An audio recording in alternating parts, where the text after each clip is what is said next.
There's something that I don't see anyone really talking about since the elections this week that I do think impacted it to a certain degree, but more than maybe people realize.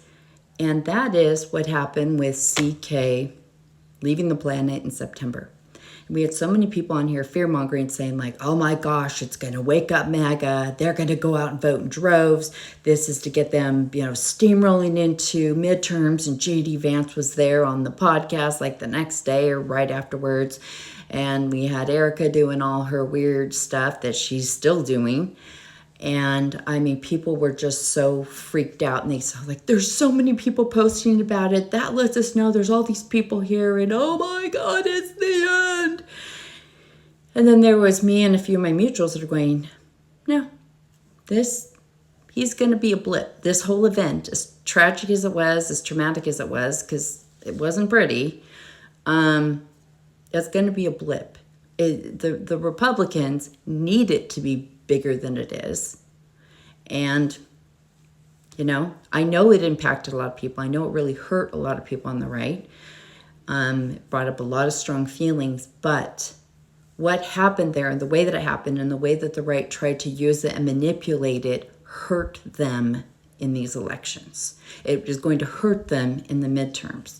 And what I mean by that is so many of them were pro-Israel. They didn't really know anything about Israel. They just thought Muslims bad, Jews good, Israel good, everyone else in there bad.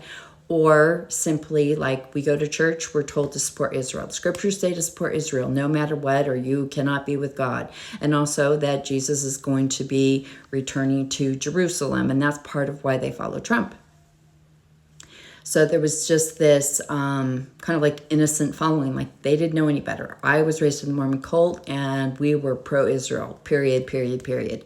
And we were taught like, and we're even kind of like them, like we're picked on and people don't really like us and they think we're weird and we're different. So see, same, totally not same, but that's something they tried to drive into us. Like we should have this affinity to them because they've been picked on in history, and so have we. Anyway, so there was just this blind allegiance to it. But when that happened, you had good old Candace Owens on here, who has been picking through everything. Now, she was already kind of on the outs with Trump, but she just dove in to the deep end and has just been talking about Israel and Netanyahu and Trump, and just literally accusing all of them as having been behind all of this. Is any of that true? I have no idea. I don't actually pay that much attention. I pay attention to the comments. And I've seen so many people stop supporting Trump because of it. And I mean a lot. A lot. I saw it again on X. It's just all through. No, they don't want to vote either side right now. That's where they're at.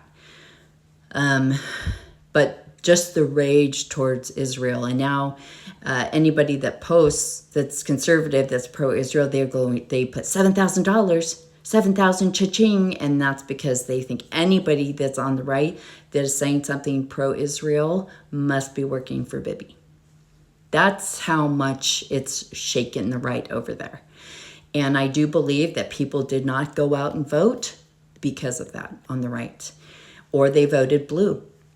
I've seen a mix of things, but there's a lot of like, I'm not voting for anybody, because certainly if my side wasn't right, then no one's right. And that's kind of a transition thing that people go through when they leave cults, or they've feel betrayed by cults.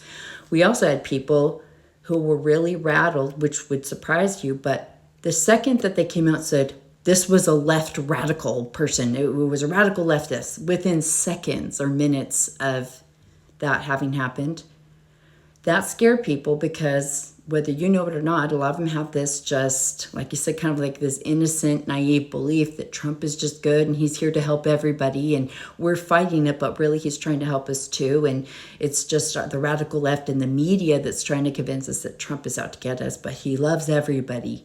And when they saw that, that scared them. That made them question his agenda.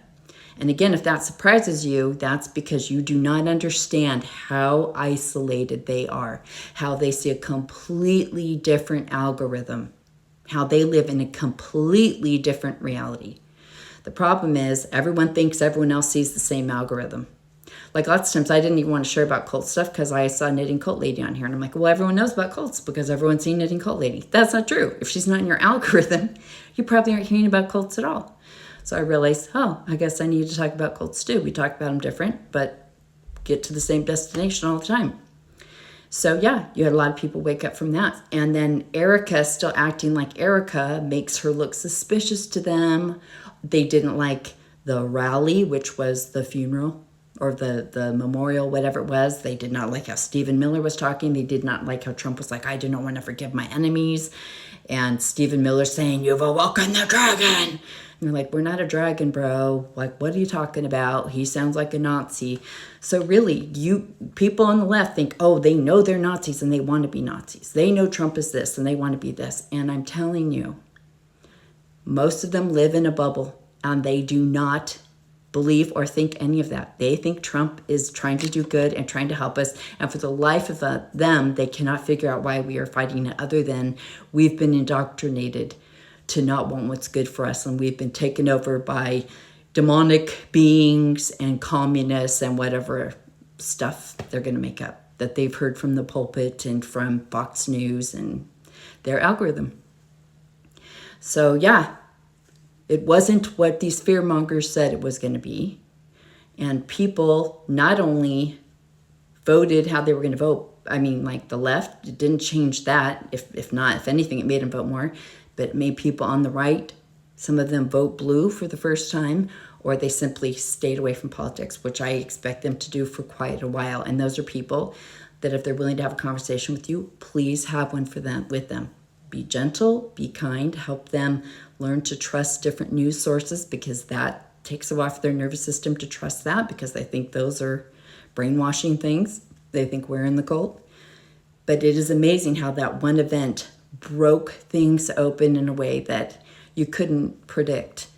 And it's still evolving. They're still watching, still trying to understand that. But one thing is very clear is it fractured MAGA, I'd say almost more than Epstein stuff, was because now the thing that we're supposed to back all the time, Israel, whether that's strategically because I'm a Republican or because I'm a Christian, that was taken off the table. So you also have people questioning their own religious beliefs because if Israel is bad, then what the F is going on?